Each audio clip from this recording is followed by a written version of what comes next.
So as we see that the charges against Shannon Sharpe were dropped in a court case with the rape allegation or abusive allegations, but it wasn't dropped because there was no evidence. It was actually dropped because Shannon Sharpe decided to settle outside of court.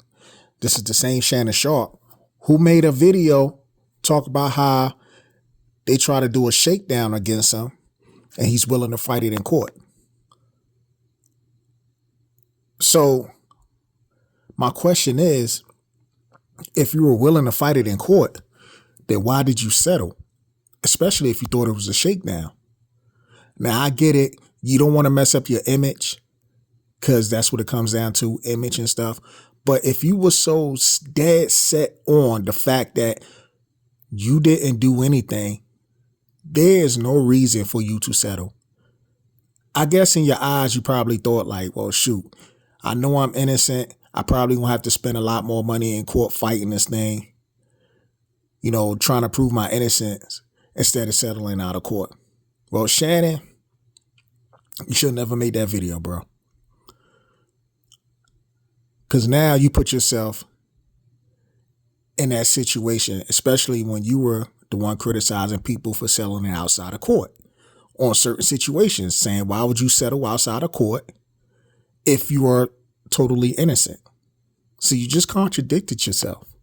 Now, I don't really know. Nobody really knows if there was a rape allegation, abusive allegation or whatever. But the fact is that they must have had enough evidence for you to settle outside of court. And this is embarrassing, especially from Shannon Sharpe. Great player, Hall of Fame player. Got his podcast going on and everything. But Shannon, this is a bad look on you, bro. It's a bad look. I get it. I don't know. You want to save your image or whatever.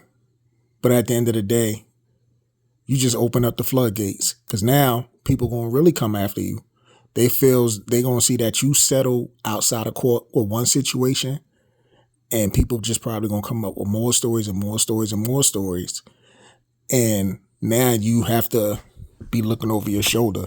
And then on top of that, the media is going to get on you regardless, because if somebody comes at you about an allegation, the first thing they're going to do is turn around and say, well, Shannon did settle outside of court on this situation. See how that looks? At the end of the day, you got to be careful, man, especially when you got money like that. I mean, just men in general, you got to be careful if you are truly innocent, because people are looking to take you to court for money, right? Especially if you are famous and you got money like that. But yeah, Shannon, bad luck, bro. Anyway, bold and understanding, I'm out. Peace.